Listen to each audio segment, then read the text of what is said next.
Bonsoir très chers téléspectateurs de DBS Télévision. Je suis très heureuse de vous retrouver pour notre programme SOS Parents, une émission pour vous parents ainsi que pour ceux qui participent au quotidien de nos enfants et de nos adolescents. Ce soir, nous nous intéressons à l'argent, le précieux métal blanc inaltérable et valorisé dans la société. Il est présent dans les conversations familiales, omniprésent dans nos vies, ainsi que celles de nos enfants qui très vite peuvent développer des rapports avec ce dernier. Alors, en tant que parents, comment aider nos enfants à avoir une bonne moralité vis-à-vis de l'argent? Explication à cette épineuse question en première partie de cette émission. Notre rubrique Mots d'enfant fait un gros plan sur l'érythème fessier chez les bébés. En fin d'émission, nous prendrons le cri de cœur d'un parent qui ne sait plus à quel sein se vouer pour donner le goût de l'ordre et du rangement à sa fille de 11 ans.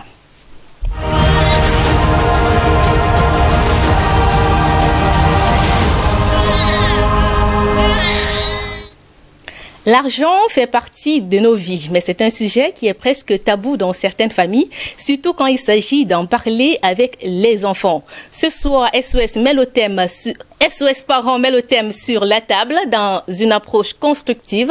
Et pour en parler, nous recevons Monsieur Armand Happy. Bonsoir. Bonsoir, Madame Poutou. Vous êtes pédopsychologue. L'argent, est un sujet qui est très souvent au menu des conversations familiales, surtout avec les enfants? Et effectivement, là on parle directement des questions d'éducation. Comment amener un enfant à être autonome dans la gestion financière et comment est-ce que son environnement social, son entourage peut l'aider dans ce processus constructif.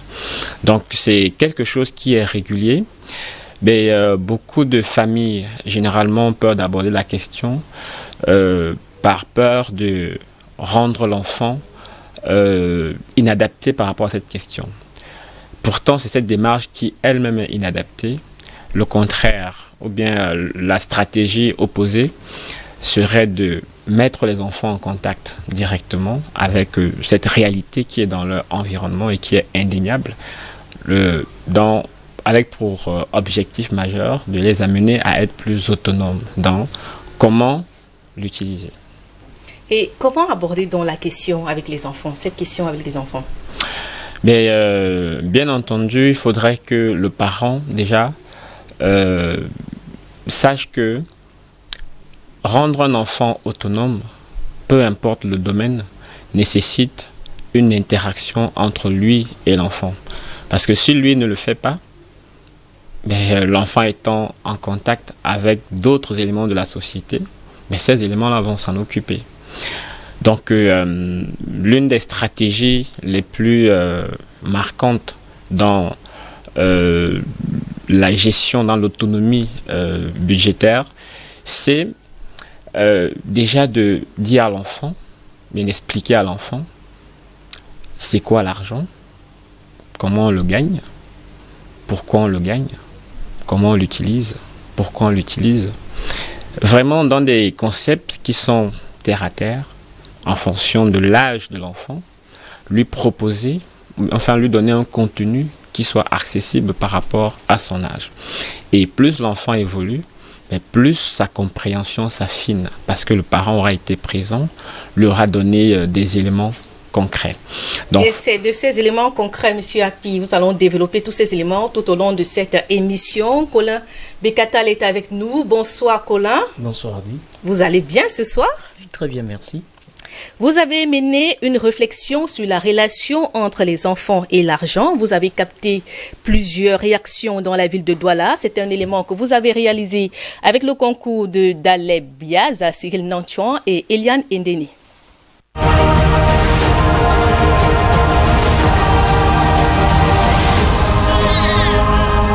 Le pouvoir protecteur de l'argent est connu des humains. Les enfants, eux aussi, n'échappent pas au désir de posséder quelques sommes. C'est une logique bien approuvée au Cameroun par la plupart des parents, notamment par temps de classe. L'enfant qui va peut-être à l'école sans argent de poche, par moment, il est frustré de se retrouver parmi ses camarades qui enlèvent ne serait-ce que 5 francs ou 10 francs pour acheter soit un bonbon, soit un biscuit. L'enfant est frustré. De retour à la maison, lui-même, il se pose des questions. Tu ne peux pas envoyer un enfant secondaire à l'école. C'est ce que nous autres aussi on a fait. Quand tu as un enfant qui fait déjà secondaire, tu peux lui donner ces 200 francs, ces 100 francs, selon ce que vous avez. Des besoins sont aussi légion que l'omniprésence des envies, surtout chez les enfants. C'est alors que fait penser à l'argent de poche. Faut-il en donner ou alors s'abstenir d'en donner? Les avis sur ce point divergent. Pour certains, c'est un oui. Il y a des familles dans lesquelles le père c'est-à-dire le père est occupé autrement. Il y a les enfants, dans la mesure où ces enfants ne font rien dans la vie, normalement, il leur faut quelque chose pour se maintenir lorsqu'ils sont à la maison, pour ne pas les laisser aussi à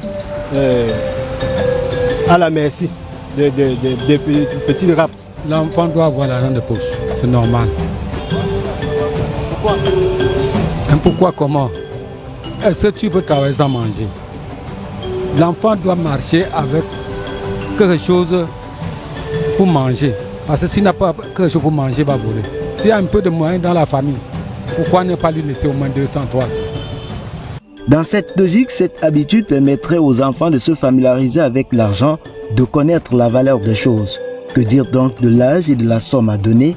Quand l'enfant fait déjà le cours élémentaire, jusqu'au cours élémentaire, l'enfant est supposé déjà avoir 8 ans. Donc je me dis qu'à cet âge-là, l'enfant peut aussi déjà savoir au moins la valeur même de la pièce qu'on lui donne. Pour d'autres, par contre, c'est un non. L'enfant soit à la maison, ce n'est pas nécessaire de donner l'argent de poche. Puisque tu prépares l'enfant manger le matin, tu donnes l'argent de bénir. Pour un enfant de 17 ans. Mais s'il a envie de quelque chose, il te demande, tu peux lui donner de l'argent de payer. Pas que se forcer que peut-être chaque semaine tu vas lui donner l'argent des poches ou bien prendre l'argent que tu gardes, ce n'est pas normal. Là, ça pousse l'enfant à réfléchir avant l'âge. Entre les lignes, on peut entrevoir de cette position un contexte de non-opulence. En réalité, devrait-on pleurer pour l'argent qu'on ne peut donner à un enfant ou plutôt s'évertuer à lui apprendre à faire bon usage du peu qu'on puisse lui offrir? Il est bien de rappeler que l'enjeu porte aussi sur le développement de son autonomie. Mais offrir des sommes conséquentes à des tout-petits, juste parce que la bourse le permet ou encore pour répondre à tous ses caprices, ne reviendrait-il pas à lui confier le volant d'une voiture sur une autoroute sans la moindre expérience en conduite? Le pouvoir corrupteur de l'argent n'est ignoré que de ceux qui veulent l'ignorer. Un appétit précoce de l'enfant pour l'argent risque d'effriter sa fibre morale. Le moindre manque serait alors préjudiciable à lui et à son entourage. Suivez mon regard. Le montant à donner, la fréquence et l'âge ne sont pas régis par une règle universelle. Pourtant, une autre règle en marge de toutes les frontières garde son pesant d'or. Il faut aussi s'organiser en sorte de manière d'occuper les enfants à ne pas peut-être rester les bras croisés pendant les vacances. Ne pas seulement se déverser dans l'oisivité. Donc il faut qu'ils apprennent aussi à faire quelque chose.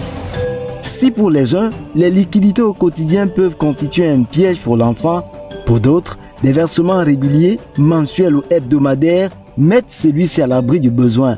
Dans tous les cas, il y aura avantage à aider l'enfant à avoir des notions de budget et surtout un point de vue équilibré sur l'argent.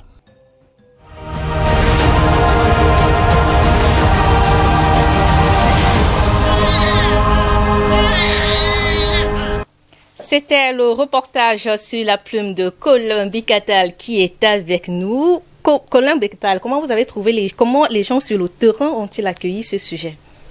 Eh bien, Madame a dit, vous voyez, les questions d'argent sont toujours d'un grand intérêt pour le public et c'est pas le volet de l'argent de poche qui va être balayé du revers de la main. Vous avez constaté que des personnes qui répondaient à nos préoccupations étaient d'une maturité certaine. Elles se sont prêtées au jeu, eh bien parce qu'il en valait la chandelle. Nous avons choisi d'aller, n'est-ce pas, sur les flancs des rues pour que des réponses ne soient pas préparées. qu'elle soit spontanée et tout à fait sincère. C'est ce qui explique le fait que nous n'ayons pas eu l'avis de certains enfants, parce que les téléspectateurs sans doute auraient aimé avoir quel est le point de vue des enfants sur la question, mais notre métier nous impose des limites qu'il ne faut pas franchir sans l'approbation des parents. Il n'était pas possible, n'est-ce pas, de recueillir dans la rue ceux de leurs enfants. Alors on comprend donc que la question d'argent, cette question d'argent de poche a été accueillie avec autant d'enthousiasme. Voyez-vous, le temps a manqué pour pouvoir faire savoir aux téléspectateurs tout ce qui avait été dit. On a pu juste prendre, on a pu prendre l'essentiel, mais la question reste d'actualité. À la lumière de l'analyse que vous avez faite, ça dit qu'il faut juste trouver le juste milieu, l'équilibre. Oui, en effet.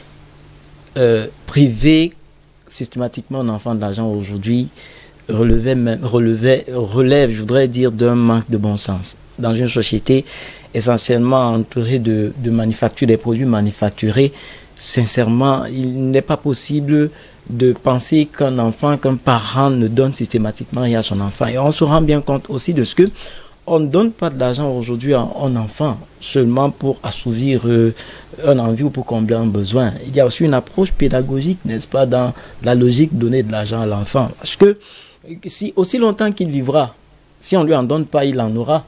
Bon, maintenant, s'il en a plus tard, quelle gestion il fera de ce qu'il aura eu? S'il n'a pas appris à gérer, on ne peut apprendre la gestion de l'argent à un enfant que si on lui en donne. Maintenant, est-ce qu'il faut en donner parce que nous avons une bourse assez grande, alors parce qu'il faut répondre, n'est-ce pas, à ses caprices les moindres? Ça aussi, c'est un véritable danger, parce que pour le peu, je le releverai dans le reportage, qu'il soit complètement accroché, il souffrirait, n'est-ce pas, du manque. Et on sait comment ça se passe. Chaque fois qu'il aura envie de l'argent, il faudrait c'est-à-dire que quand la mesure de toute éventualité, qu'il puisse en avoir. Et cela va conduire la nuisance de lui, parce que s'il devient un boulot, ce ne sera pas sans conséquence, mais aussi d'autres personnes. Alors, on comprend donc qu'il faut donner, tout en lui apprenant à bien l'utiliser. Il faut le budgétiser. Le psychologue disait pourquoi il faut le donner, quand, et ainsi de suite. Il y a ces questions auxquelles il faut répondre quant à lui donner la juste mesure. On ne peut pas vivre dans une société, on ne lui en donnera pas. Mais il faudrait qu'on lui donne de l'argent pour de l'utilité. On comprend, c'est ici qu'on lui en donne et qu'on lui apprenne, qu'on lui inculque cette notion d'utilité.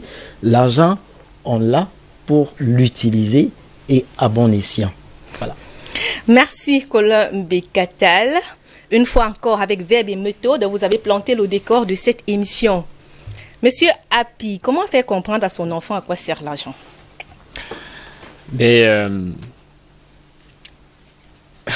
J'ai bien aimé le reportage de M. Bekatal, parce que ce reportage nous plonge au cœur des dichotomies qui existent lorsqu'on pose des problématiques de société. Maintenant, chacun y va avec sa sensibilité et naturellement ses apprentissages. Alors, comment faire comprendre à un enfant l'utilité et l'importance de l'argent? Ça tient d'abord de la valeur que l'on accorde aux objets que l'enfant a à sa disposition. Et amener un enfant lui-même à pouvoir faire des achats, certains achats le concernant, par rapport à certains objets dont il a besoin, l'aidera à comprendre que l'argent a plus de valeur. L'argent est utile, ça peut servir à certaines choses. Par exemple, si un enfant étant dans ses interactions avec ses camarades, ou bien avec parce qu'ils regardent souvent la télévision, ils peuvent voir des nouveautés de la mode, etc. Et ils ont besoin de s'arrimer avec la mode, avec ce que propose la société et tout. Maintenant, en donnant à l'enfant de l'argent de poche, il peut voir un objet qui l'intéresse. Et il a besoin de cet objet. Il se rend compte que l'argent qu'il a n'est pas suffisant. Vous, dans l'éducation que vous faites de cet argent, c'est qu'il apprenne à faire des économies, à pouvoir collecter suffisamment et à pouvoir sortir cet argent pour faire un achat. Et lorsqu'il se sera octroyé par ses efforts personnels un objet, ben, il comprendra que pour l'obtenir, ça n'a pas été facile. Peut-être l'a économisé sur 2 mois, sur 3 mois. Et à partir de ce moment, il saura que ben, lorsqu'on a de l'argent, il faut savoir l'utiliser avec beaucoup de tact. Notre deuxième invité nous a rejoint, Madame Micheline Samet. Bonsoir. Bonsoir Aziz, bonsoir Monsieur Api. Bonsoir. Coach, comment responsabiliser les enfants face à l'argent? Ce n'est pas évident parce que les enfants sont entourés de mauvais exemples. Vraiment, ce n'est pas évident. Les responsabiliser, c'est bien, mais ceux qui vont responsabiliser les enfants doivent commencer à travailler sur eux-mêmes. C'est vrai, l'idée, elle est là. Il faut que l'enfant sache gérer l'argent. Ça veut dire qu'il faut qu'il sache l'utiliser, qu'il ne fasse pas des achats compulsifs, qu'il sache épargner. Oui, ça, c'est bien, c'est la théorie. Mais quelquefois, nous, les adultes, ou alors le parent qui doit former l'enfant est lui-même le premier à ne pas le faire. Du coup, c'est difficile parce que l'enfant entend un son de cloche qui est complètement différent de ce qui se fait à la maison. Comment le faire? La première des choses, c'est qu'il faut parler à l'enfant. Il faut expliquer à l'enfant que l'argent, c'est un moyen d'échange. Or, les besoins étant illimités, dans tous les cas, si vous voulez tout, votre argent ne suffira jamais. Donc, il faut déjà expliquer à l'enfant ça, qu'il comprenne qu'à un moment, qu'il apprenne à avoir de l'argent, mais à ne pas l'utiliser. Ça veut dire qu'il va apprendre à discipliner ses besoins, en fait, parce que ce sont les besoins qui vont déclencher l'utilisation de l'argent. Donc, lorsque l'enfant comprend qu'il y a des besoins qu'il va supporter et ne pas utiliser l'argent, c'est déjà le premier pas. Le deuxième pas sera l'exemple des parents. Il faut que les parents montrent à l'enfant qu'ils peuvent avoir de l'argent, mais qu'ils ne l'utilisent pas. On peut le faire simplement. Si vous êtes un parent, vous posez par exemple l'argent sur la table et puis lorsque l'enfant demande, vous dites non, l'argent que tu vois là, c'est réservé pour telle autre chose.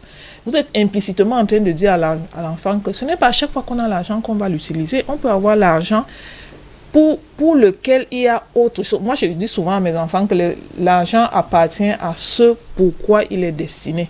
Ça veut dire que si vous avez gardé l'argent pour acheter, je dis n'importe quoi, une paire de chaussures, cet argent ne vous appartient pas, il appartient à la paire de chaussures. Donc, si vous le prenez pour acheter les bonbons, c'est un vol, parce que vous avez pris l'argent de la paire de chaussures pour acheter le bonbon. La paire de chaussures ne vous a pas dit de prendre son argent. C'est pour schématiser, mais pour que l'enfant apprenne à faire la distinction dans sa tête. En réalité, la distinction dans sa vie, finalement. Et coach, à quel moment est-ce qu'il faut commencer à donner de l'argent aux enfants? Qu'est-ce qui doit motiver un parent à déjà donner de l'argent à son enfant? À quel âge, j'ai envie de dire? Il n'y a pas d'âge précis, il n'y a pas de normes précises. Ça dépend de la maturité de l'enfant. J'ai failli dire ça dépend de la formation que vous avez donnée à l'enfant. Ce qui est certain, c'est que dans notre contexte africain même, l'enfant entre en contact avec l'argent très tôt. Nous, les mamans, c'est très connu dans le monde des femmes. On donne un peu d'argent à l'enfant. Mon ami, s'il te plaît, va m'acheter les allumettes à la boutique, par exemple. L'enfant commence à manipuler l'argent très tôt. Ça veut dire qu'avant même de comprendre, il sait que lorsqu'on arrive à la boutique, on remet l'argent et puis en échange, on lui remet quelque chose. Donc l'enfant entre en contact avec l'argent très tôt.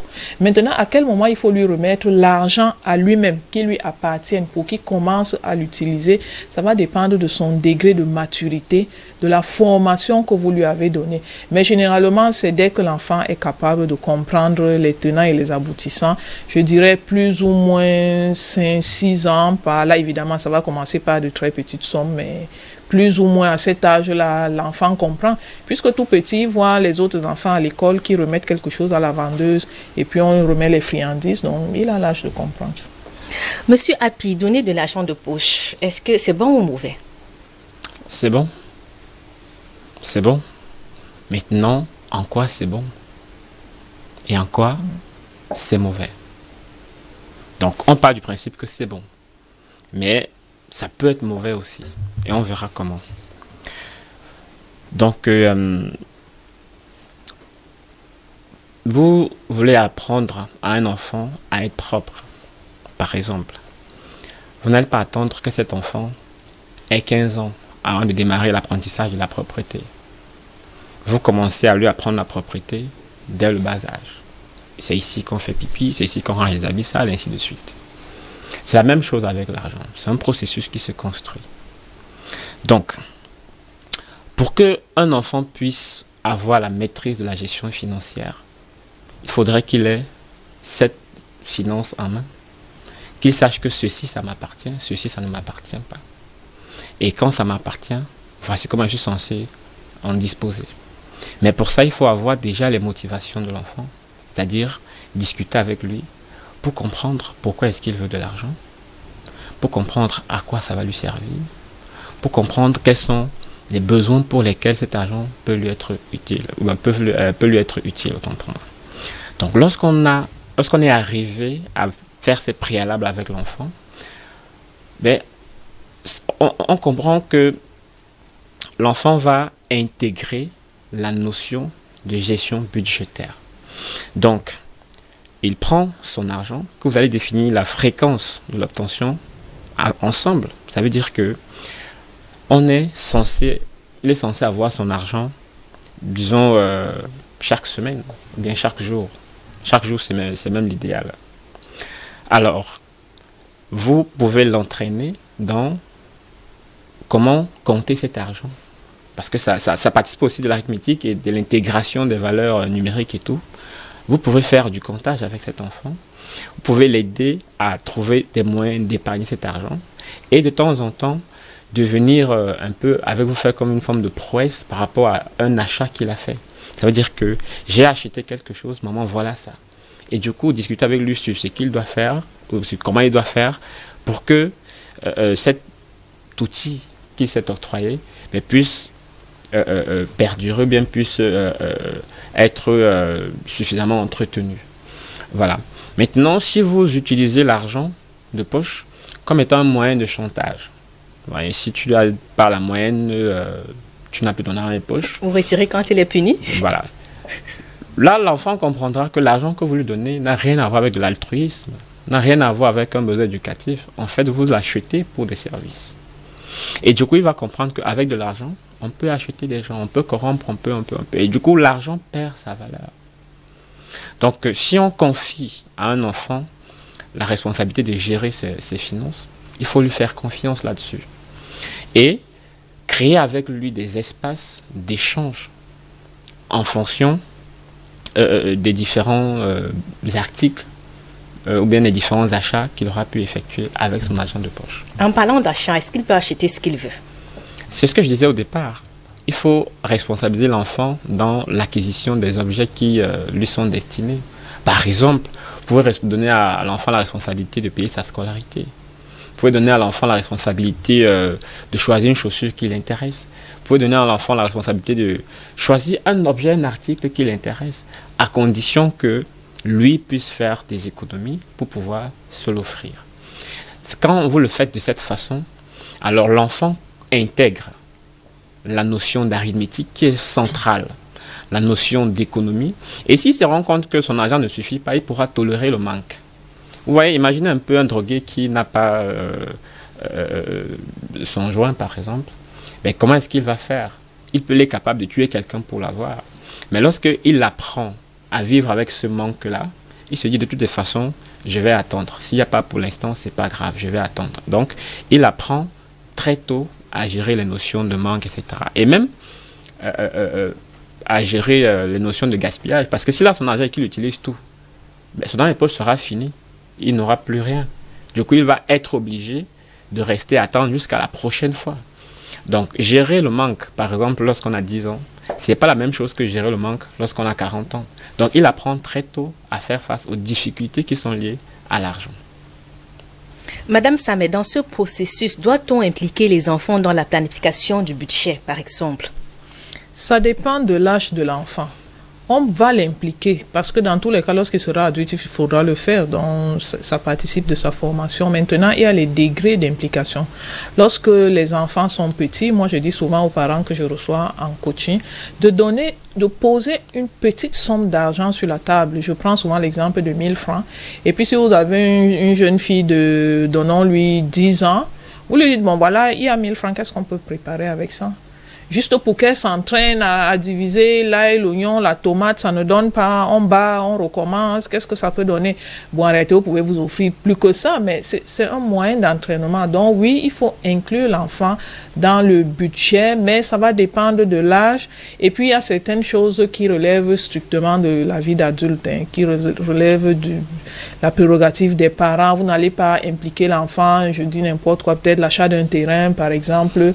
Ce genre de planification, ça revient spécifiquement aux parents. Mais dans le quotidien, pourquoi pas? Au fur et à mesure que l'enfant grandit, chez moi, c'est très courant. Généralement, j'associe ma jeune fille et mon garçon aussi, d'ailleurs, pour dire, mais qu'est-ce qu'on peut préparer avec un pareil montant? Puis je les laisse faire les montants. Lorsqu'on fait le total, c'est pas ça, il faut recommencer. Et puis plus ils grandissent, à un certain moment, il faut carrément leur remettre l'argent. On dit, bon, voilà tel montant, fais-nous quelque chose à manger. Par exemple, donc est-ce qu'il faut impliquer l'enfant dans le budget? Oui, mais il faut que ça se fasse progressivement. Et puis, juste dans le cadre des postes qui peuvent correspondre à la vie d'un enfant. Coach, est-ce qu'il est judicieux de parler de notre situation financière à nos enfants, du genre de notre richesse par exemple, ou le contraire? C'est un couteau à double tranchant. C'est un couteau vraiment à double tranchant parce que il faut connaître assez votre enfant pour prendre la décision de lui en parler. Par exemple, papa a perdu son emploi et puis la situation financière ne sera plus la même. Toi, tu vas devoir même changer d'école. On va te mettre dans une école où c'est un peu moins cher. L'enfant ne va pas prendre ça comme juste un moyen de réajuster les choses, mais ce sera un traumatisme. Maintenant, qu'est-ce qui va arriver? Est-ce qu'on va encore manger? Qu'est-ce qui va nous arriver? Beaucoup d'inquiétudes vont arriver. Donc, même si c'est cette information que vous voulez passer, il faut vous rassurer du degré de maturité de l'enfant et aussi de la façon dont vous allez lui parler. Donc, est-ce qu'il faut parler à l'enfant? Oui, mais soyez vous-même assez mature. Vous savez, l'enfant compte sur le parent. Le parent est l'idéal de l'enfant. Donc, lorsque vous allez, entre guillemets, étaler vos faiblesses devant l'enfant, vous le fragilisez en fait. Vous lui enlevez ses repères, vous lui faites perdre son idéal. Il commence à s'inquiéter. Peut-être vous avez même un plan B, mais lui ne voit pas ça comme ça. Donc, il faut faire attention. Est-ce qu'il faut parler à l'enfant? Il y a certains enfants qui sont assez matures. Et puis les parents ont pris l'habitude de partager avec le quotidien. Moi, j'encourage ça juste à moitié parce qu'il y a certaines choses qui relèvent strictement de la vie d'adulte. Lorsque vous êtes tellement fusionnel avec l'enfant et puis vous allez partager avec lui des choses qui pour vous sont peut-être normales, mais lui va le stresser, c'est un peu compliqué. Donc bref, ça demande la maturité. Monsieur Api, est-ce qu'il est nécessaire d'expliquer aux enfants comment nous gagnons, comment on gagne sa vie? Oui. Il faut dire à l'enfant comment on gagne sa vie parce que ça l'aide lui aussi à se projeter.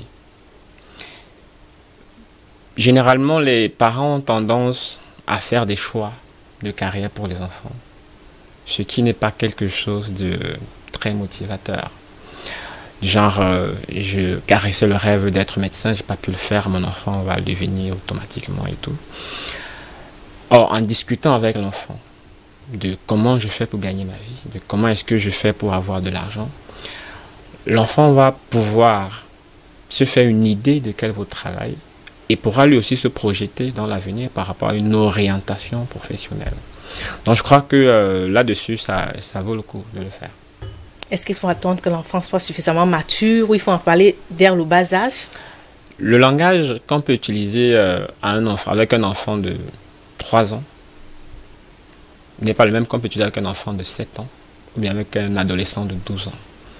Le niveau de développement intellectuel de ces 3 âges que j'ai cités est différent. Du coup, le langage qui va être utilisé avec un enfant de 5 ans pour lui parler de son activité professionnelle, pas forcément de comment on gagne de l'argent, bien de son activité professionnelle, n'est pas le même. Donc, on peut parler beaucoup plus avec des images à un enfant beaucoup plus jeune parce qu'il a une intelligence plus concrète, c'est-à-dire qu'il comprend mieux ce qu'il voit. Avec un enfant qui a déjà une intelligence logico-mathématique, qui peut faire des analyses, voilà, on peut utiliser un autre niveau de langage, mais c'est possible de le faire.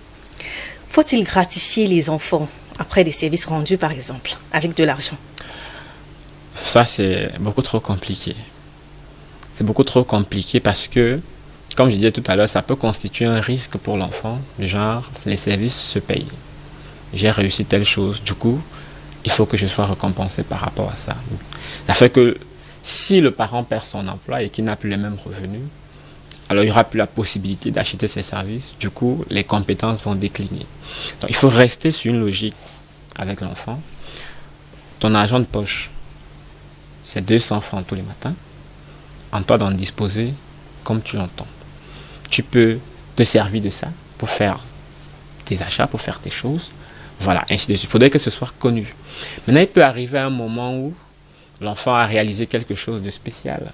Et puis, ça arrive comme étant voilà, une gratification spéciale. Mais pas que l'enfant intègre ça comme chaque fois que j'ai réussi quelque chose, je dois recevoir de l'argent. Ça peut arriver, ça peut ne pas arriver.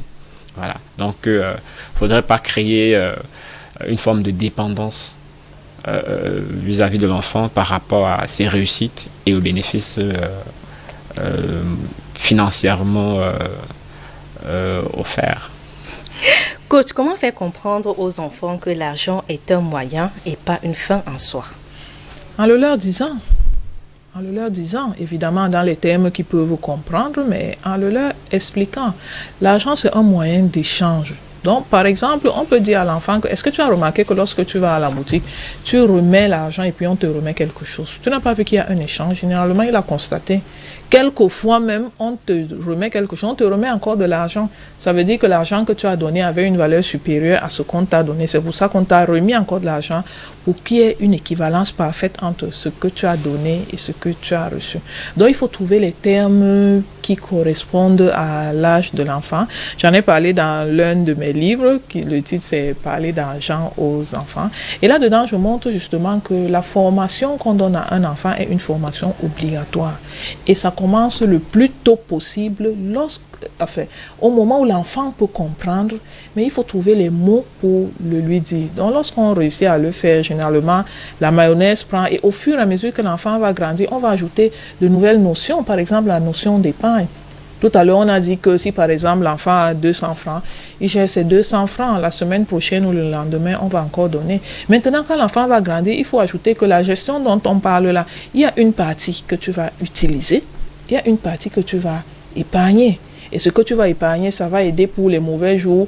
Une partie peut servir à aider même d'autres personnes qui sont dans le besoin. Donc, il faut commencer à apprendre à l'enfant les différentes utilisations de l'argent. Et ça commence le plus tôt possible. Plus l'enfant va grandir, plus on va lui donner des sommes, plus on va le laisser gérer. Et de temps en temps, on va venir vérifier.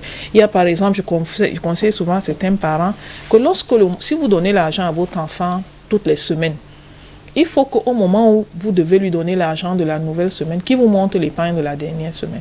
Sinon, vous réduisez le montant parce qu'il faut absolument qu'il apprenne à se faire violence et qu'il garde une partie d'argent. Si vous le faites une fois, deux fois, de temps en temps, comme le psychologue a dit, vous le récompensez même, il aura une autre motivation et voilà comment petit à petit il va se discipliner. Coach, au regard de la société aujourd'hui, est-ce que vous avez le sentiment que les enfants sont conscients de la valeur de l'argent? J'hésite à dire oui parce que lorsqu'on voit la façon dont ils dépensent, lorsqu'on voit de quelle façon ils deviennent prisonniers de la société de consommation, on se demande est-ce que vraiment ils sont conscients que leurs parents triment. Je présentais une conférence un jour et je disais aux enfants que si vous étiez conscients de la souffrance que vos parents ont pour venir vous donner l'argent que vous dilapidez comme ça, je pense que vous ne l'auriez pas fait. Il y a des enfants qui vont par exemple acheter une paire de tennis à 100 000 francs, pendant que son père, lui, porte une chaussure de 10 000 francs. Parce que le père se dit, j'ai tellement souffert, il ne faut pas aussi que mon enfant souffre. Alors lui, il prend tous les coups. Et du coup, l'enfant n'est donc pas conscient de la souffrance qu'il y a à avoir de l'argent. Donc, à un certain moment, il faut que les parents, entre guillemets, ouvrent un peu les vannes, que les parents montrent un peu à l'enfant la difficulté qu'il y a à avoir de l'argent. Et ça peut se faire lui-même en lui mettant le pied à l'étrier lorsqu'il a un certain âge. Mais apprenez-lui à faire un petit commerce, qui voit aussi ce que ça fait que d'aller rester en route du matin au soir, avoir 10 produits et n'avoir vendu que 2. Et après, il faut aller dilapider ces 2-là. Ça ne va plus se faire comme ça. Dans ce vent de dilapidation de l'argent, on a aussi les enfants la part au gain facile. Comment recadrer cela? Mais un arbre qui grandit tordu, mais c'est pas tordu en milieu de croissance, hein, c'est très tôt. Et là-dessus, si vous remarquez bien comment nos grands-mères au village font, si elle met son arbre au sol, là, elle arrive le lendemain, peut-être un animal le soir renversé ou bien le vent, elle le redresse le lendemain, elle n'attend pas qu'il ait grandi. Hein, voilà. Donc c'est très tôt qu'il faut apprendre à l'enfant l'utilité de l'argent, comment s'en servir. Voilà, parce qu'un enfant qui se met à dilapider de l'argent, il faut le comprendre de deux manières au moins. La première façon, c'est que aucun comportement n'atterrit dans le fonctionnement d'un individu. Tous les comportements se construisent. Et tous les comportements, c'est le résultat d'une interaction entre l'environnement social de l'enfant, de la personne, l'environnement physique de la personne et la personne. Donc vous voyez qu'il y a une forme de triangulation.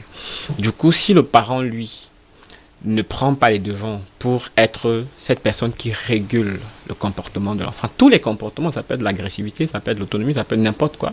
Tant que le parent ne régule pas, les autres vont s'en charger. Du coup, si l'enfant est dans un environnement où il a des amis qui sont aisés, dans des familles nantis, et qui ont accès à de l'argent sans limite et qui en font n'importe quoi, il voudra faire comme eux. C'est-à-dire que j'ai vu mes camarades acheter des chaussures à 100 000. Mais pourquoi est-ce qu'ils doivent démontrer qu'ils me dépassent? Ben moi aussi, je peux le faire. Ils commencent à mettre une pression folle sur les parents. Et lorsque vous négligez, ils prennent. Parce qu'ils veulent s'arrimer à leurs camarades. Mais si très tôt, vous commencez à le responsabiliser dans l'utilisation de l'argent, et vous l'entraînez dans l'épargne et dans une utilisation intelligente de l'argent, même s'il voit ses amis dépenser des sommes folles, il ne sera pas tenté de le faire parce qu'il aura assis les bases de la valeur de l'argent plus tôt. Donc je crois qu'il ne faut pas attendre que la personne ne devienne adolescente avant de commencer à lui inculquer les valeurs de l'argent, ou bien la gestion budgétaire, ou bien l'autonomie financière. On peut utiliser n'importe quel vocable. Il faut le faire dès le bas âge. Rien n'empêche à un parent qui a son enfant qui a 5 ans de lui donner parfois 50, que ça c'est pour toi. Ça c'est pour toi, tu le gardes. Peut-être une semaine, 2 semaines après, donner encore notre 50, c'est pour toi, tu le gardes. Un jour, viens avec ton argent. L'enfant vient avec tous ses argents gardés. On compte, ça fait combien? Ok, qu'est-ce que tu penses que tu peux faire avec? Ainsi de suite. Ça fait que l'enfant commence à intégrer les notions d'épargne sans avoir atteint l'âge de l'adolescence. Voilà, donc il faut commencer vraiment très tôt à inculquer à l'enfant l'utilisation de l'argent. Ne laissez pas que la société s'en occupe. Sinon, il pourra tomber sur des gens qui ne sont pas forcément de bonne moralité, des gens qui ont une dépense compulsive, des gens qui ont des manières, je ne sais pas, inadaptées de se servir de l'argent. Et lorsqu'un comportement est installé, le désinstaller, ce n'est pas évident. Nous allons marquer un arrêt, c'est le moment de notre rubrique mots d'enfant et ce soir on s'intéresse à l'érythème fessier, très connu sous le nom de rouge fesse. Voyons comment s'y prendre avec le médecin Joseph Bellec, rencontré par Cynthia Ngwemo et Thierry Selanet.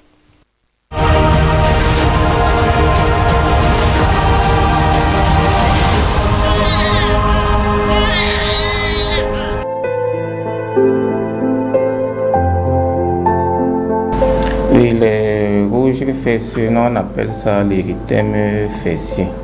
C'est une papule rouge, vive, inflammée, qu'on retrouve au niveau des fesses du bébé. L'adulte ne va pas avoir l'érythème fessier.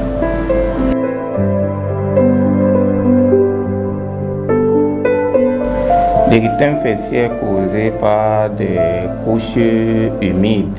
Donc peut-être que la mère a séché les couches, elle n'a pas bien séché, elle met à l'enfant. Ça va causer l'érythème fessier. Le fait de ne pas changer continuellement les couches, parce que l'enfant fait pipi à chaque fois, l'enfant urine, l'enfant fait les selles, on ne change pas les couches continuellement, ça va causer l'érythème fessier. Et les choses comme la diarrhée aussi causent l'érythème fessier.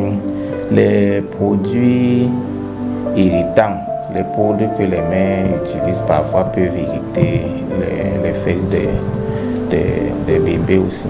Quand quelqu'un vient avec son enfant qui a l'érythème fessier, quand on mène l'enquête, on trouve toujours soit la mère a mis les couches humides, soit la mère n'a pas enlevé constamment les couches. Et j'ai oublié, ce qui peut aussi causer l'érythème fessier, il y a aussi la diarrhée. Le fait que l'enfant fait aussi la diarrhée peut aussi causer l'érythème fessier. Et il y a aussi les allergies à certaines couches. Donc l'enfant peut faire l'allergie à certaines couches et ça peut causer l'érythème fessier.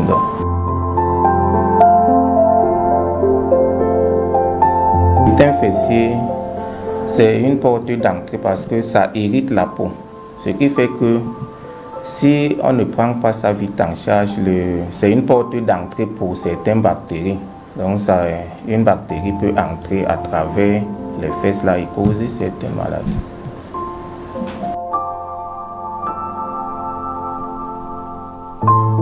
L'érythème fessier, ça ne peut pas entraîner une complication quelconque si c'est vite pris en charge.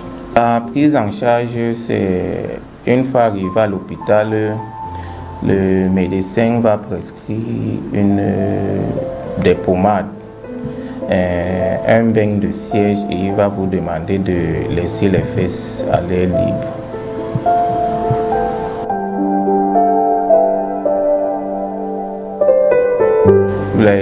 L'érythème fessier, il faut éviter de mettre l'enfant, il faut éviter de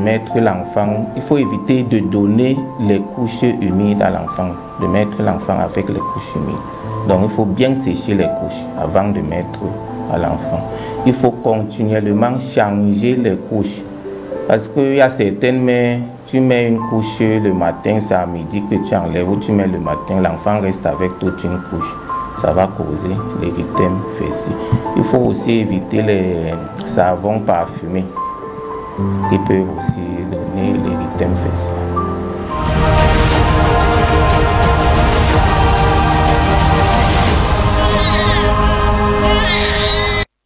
C'était notre rubrique mots d'enfant. Place à présent à la deuxième partie, le cri de cœur.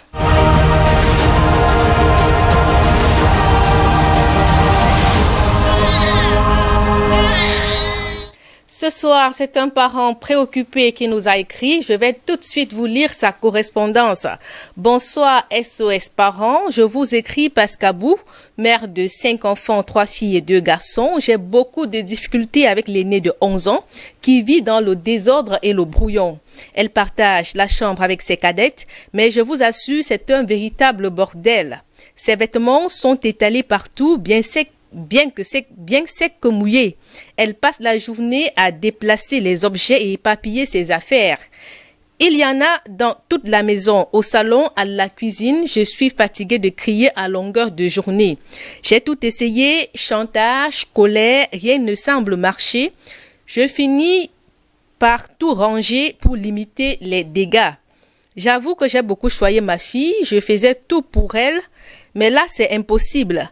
J'ai le sentiment qu'elle est en train de transmettre cet état d'esprit à ses cadets. Ça m'énerve à un point où ça perturbe nos relations à la maison. Si vous pouvez me donner quelques conseils pour la recadrer, j'en serais ravie. C'est quand même important pour une jeune fille d'être soignée et rangée. Merci et bon vent à l'émission. Voilà, c'est le cri de cœur d'une dame. Elle est restée anonyme. Coach Samé, quelle est votre première réaction après avoir écouté ce cri de cœur? La première des choses, c'est que il n'y a pas de panique. C'est pas grave, ça peut se rattraper, plus ou moins, on a tous été comme ça. Peut-être que cette dame, si ses parents étaient là, elle lui aurait dit que, oh, tais-toi, hein, toi tu étais même pire que ça, donc il ne faut pas parler. Donc c'est pour dire que ça peut se rattraper. C'est vrai, c'est embêtant, on aimerait un monde idéal où tout soit posé, mais ça peut se rattraper, c'est humain, ça peut aller. Coach, un enfant de 11 ans qui est aussi désordonné, qu'est-ce qui peut expliquer cela? Il y a plusieurs choses qui peuvent expliquer le désordre. Généralement, on constate le désordre chez les enfants hyperactifs. L'enfant hyperactif, c'est quelqu'un qui fait plusieurs choses à la fois. Il est toujours en train de courir à gauche, à droite. Il commence quelque chose, il finit pas, il entame l'autre. Donc, il fait tellement de choses à la fois que lorsqu'il a utilisé quelque chose pour aller remettre ça avant de commencer autre chose, ça lui perd du temps. Alors, il dépose ça et puis en lui, il se dit, je vais arranger ça après, c'est pas grave. Sauf que lorsqu'il parle à autre chose, a attiré son attention et puis c'est resté. Donc, à force de faire ça de fil en aiguille, finalement, lui-même, il n'a même plus où passer. C'est la première des choses. Ça peut aussi arriver que c'est un signe de traumatisme. Vous savez, les enfants n'expriment pas tout par les mots. Certaines choses, c'est des comportements que nous, les adultes ou alors les spécialistes, doivent pouvoir interpréter. Ça peut aussi être un enfant qui a un traumatisme quelconque. Par exemple, est-ce que entre le père et la mère, ça va bien? Est-ce qu'il se lance souvent les mots? L'enfant a peur. Un enfant m'a dit un jour qu'il a peur que son père tue sa mère parce qu'ils avaient toujours des prises de bec comme ça. Donc, les enfants peuvent avoir des traumatismes. Ça peut être même à l'école. Ça peut être le signe que quelque chose ne va pas. Maintenant, ça peut aussi être que l'enfant cherche ses marques. L'enfant cherche ses repères. Donc, ce que vous appelez désordre, pour lui, ne voit pas le problème. Il est juste en train je vais dire, chercher sa personnalité profonde. Donc, ce n'est pas toujours dans le mauvais sens. Oui, il y a un niveau où ça devient grave, à la limite, c'est maladif, il faut intervenir, mais quelquefois, le désordre participe de la construction de l'enfant. C'est tout à fait normal qu'il passe par là. Bon, c'est vrai, à 11 ans, il y a quand même certaines bases qui devraient déjà être posées, mais bon, ça peut encore se rattraper. Dans la suite, on va donner quelques conseils pratiques. Monsieur Happy, que cache ce manque de rangement? C'est difficile de le dire quand on ne connaît pas le cas. Donc, on ne nous a pas habitués à faire des diagnostics en l'air. C'est sur des choses concrètes. C'est-à-dire que ce que la mère donne comme information me semble insuffisant pour pouvoir préciser la nature de la problématique de l'enfant. Mais c'est clair que on peut voir un problème d'organisation et peut-être même de planification. Mais ça, c'est dû à quoi? Ça, c'est difficile à dire.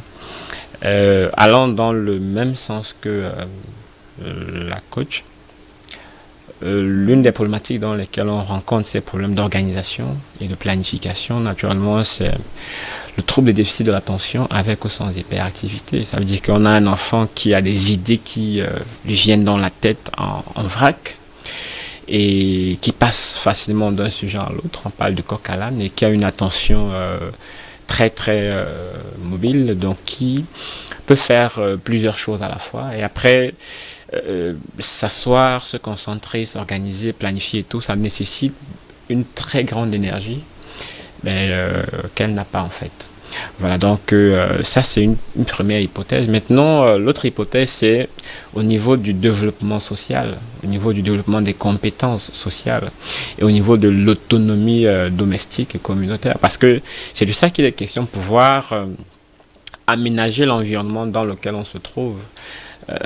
Ça nécessite un apprentissage, c'est-à-dire que très tôt on apprend à responsabiliser un enfant, c'est-à-dire que l'enfant doit savoir, par exemple, que mon travail dans la maison, c'est de ramasser les habits dehors.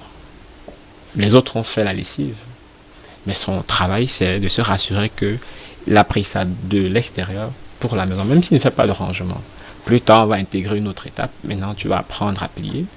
Après, on va dire, maintenant, tu apprends à repasser, et ainsi de suite. Et progressivement, l'enfant apprend à s'intégrer dans la cellule familiale, dans l'environnement de la maison. Donc, elle a soulevé quelque chose dans son cri de cœur qui m'a interpellé directement, qu'elle avoue avoir tout fait pour l'enfant quand elle était toute petite.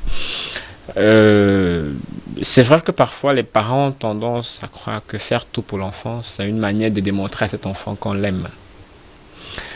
Mais au contraire, c'est une manière de dire à cet enfant que je ne veux pas de ton bien. Je ne veux pas que tu sois autonome, je ne veux pas que tu te déploies tout seul. Je serai toujours là quand tu auras besoin de moi. Mais sauf que quand l'enfant est petit, c'est facile à faire. Il est tout mignon, il est tout, voilà, et puis on le fait à cœur joie. Mais quand il commence à grandir, ses problématiques ou bien ses besoins ne sont plus ceux qu'il avait étant petit. Et sa non-prise d'initiative, sa son incapacité à pouvoir s'intégrer dans l'environnement social et tout commence à déranger. Voilà. Et je suis sûr que c'est parce que ça dérange qu'elle appelle au secours. Monsieur Abi, la coach a abordé un peu la question tout à l'heure. Est-ce que cela ne fait pas partie de la personnalité de cet enfant? Mais, un enfant, dans son développement, c'est une prise en compte de ce que l'environnement lui apporte et de son implication personnelle. Donc il y a une interaction entre l'environnement direct de l'enfant et l'enfant lui-même. Et c'est dans cette interaction que l'enfant se développe et apprend à faire des choses. Donc là on parle des compétences dans l'autonomie personnelle, parce que si on regarde bien, est-ce que dans l'autonomie personnelle aussi, cette jeune fille, mais cette jeune adolescente sait se tenir, par exemple, ranger ses propres vêtements, savoir quand c'est sale, savoir quand c'est propre, savoir où les ranger, etc. Voilà, donc tout participe d'un apprentissage. Maintenant, est-ce que c'est un élément en lien avec sa personnalité? Ce serait difficile pour moi de l'évoquer.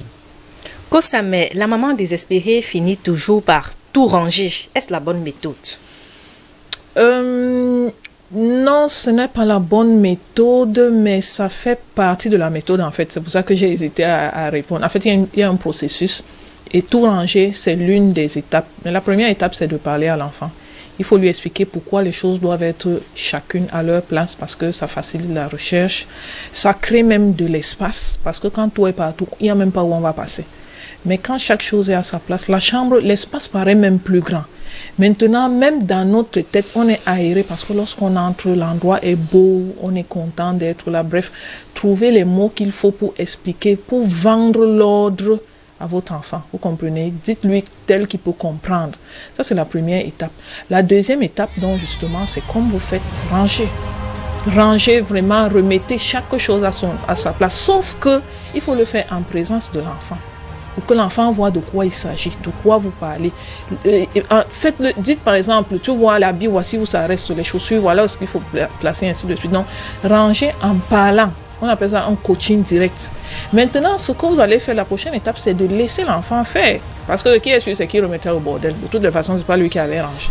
Qu'il aille maintenant ranger, pour qu'il voit la souffrance qu'il y a à ranger, et pour qu'il apprenne à se discipliner à ranger.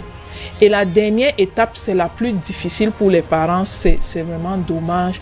Les parents sont tellement faibles devant leurs enfants. Je ne sais pas pourquoi les parents n'arrivent pas à être disciplinés, à être stricts pour installer une nouvelle habitude. Mais madame, c'est ce que vous allez faire. Veillez tous les jours à ce que la chaussure soit là où vous avez dit. Et quand la chaussure n'est pas là, appelez l'enfant qui prenne la chaussure, qui l'aille mettre là-bas. Au début, ce sera pas facile, il va bouder, ainsi de suite. Votre cœur de mère va saigner, vous faites mal à l'enfant, vous ne voulez pas. Mais je vous assure, si vous le faites une fois, deux fois, trois fois, même une semaine seulement, 7 jours, je vous assure qu'un jour, quand vous viendrez guetter, vous allez voir que de lui-même, l'enfant a pris la chaussure, il est allé ranger. Mais ça demande que vous soyez assez discipliné vous-même et que vous vouliez vraiment que les choses s'arrangent. Parce que quelquefois, le constat que je fais des parents qui viennent me voir, c'est qu'ils ont un problème, ils veulent que ça s'arrange, mais ils ne sont pas prêts à s'impliquer et ils pensent que c'est le coach qui va aller à la maison faire l'ordre pour eux. Ce n'est pas possible. Monsieur Happy, vous avez certainement quelques conseils à prodiguer à cette dame qui est visiblement, elle est désespérée. Première chose, moi je donnerais comme conseil en premier lieu, c'est de chercher à comprendre pourquoi son enfant a ce comportement. Ça veut dire que à quoi est dû ce comportement, la cause. Est-ce que il y a une autre problématique de santé mentale qui est cachée derrière? Il faut chercher à savoir. Ça, c'est là. Nous, on nous a appris qu'on ne soigne pas ce qu'on ne connaît pas. Donc, vous ne pouvez pas atterrir chez quelqu'un comme ça, vous dites prenez ça, prenez ça, prenez ça, prenez ça. Mais maintenant, en termes d'astuces, en attendant qu'elle se décide peut-être à faire cette démarche, il faut entraîner l'enfant dans ce qu'on appelle l'organisation, avec un planning connu de vous et de l'enfant, un planning que vous aurez fait ensemble. Parce que quand l'enfant se sent impliqué dans quelque chose, il y participe. Il faudrait qu'il le sente que il est compris, il est écouté. Et ça fera que son estime de soi, même si elle était très basse, parce que si tous les jours vous venez trouver sa chambre désordonnée, vous mettez à l'insulter, ça fait que je vais se dire de toute façon je ne sais à rien. Et puis chaque jour elle va s'enfoncer dans ce je ne sais à rien. Et la charpente de son fonctionnement futur ne pourra pas tenir. C'est l'estime de soi. Donc amener déjà l'enfant à pouvoir collaborer là-dessus. C'est-à-dire que, bon, voici comment des choses doivent être disposées dans la maison. Ce qui est sale, ça reste ici. Ce qui est propre, ça reste là, ainsi de suite. Et accompagner l'enfant dans cette démarche le plus fréquemment possible. Et surtout trouver des moyens pour rendre cet apprentissage-là motivateur pour l'enfant. Parce que, contrairement à ce que les gens pensent, la répétition, c'est bien. Mais le principe fondamental même des apprentissages, c'est la motivation. Que l'enfant se rende compte qu'en faisant telle chose, voici ce que ça m'apporte. Voici la gratification que j'ai. Gratification, ce n'est pas de l'argent. Gratification, ce n'est pas un biscuit, ce n'est pas un bonbon. C'est une forme de motivation intrinsèque, personnelle.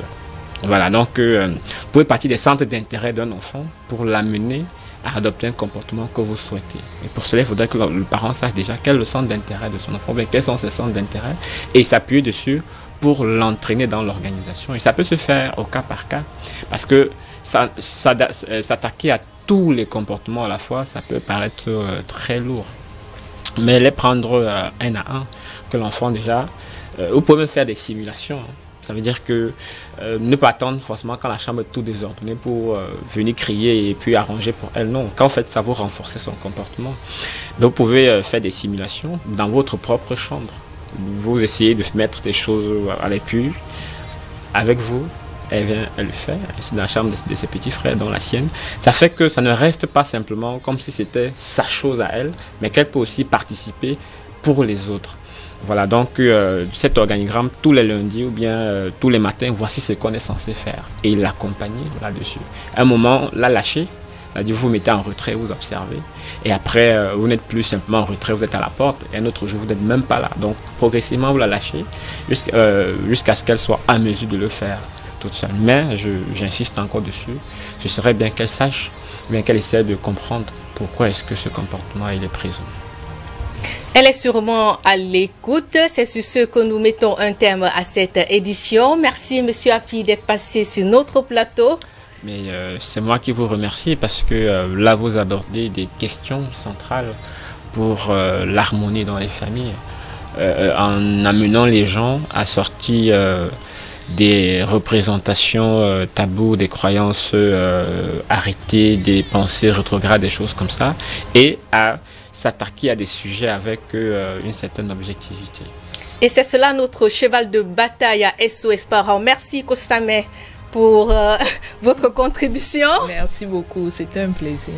Au nom de toute la grande équipe qui s'est mobilisée, on avait Georgette Jimdo à la réalisation, Nicolas Olomotia à la console audio, Constantin Oudomki, il était à la caméra, Cyril Nantion, il a assuré la post-production de tous les éléments diffusés dans ce numéro. Kevin s'est occupé de notre maquillage. Mesdames, messieurs, restez en compagnie de nos programmes. Au plaisir de vous retrouver la semaine prochaine. Bonsoir.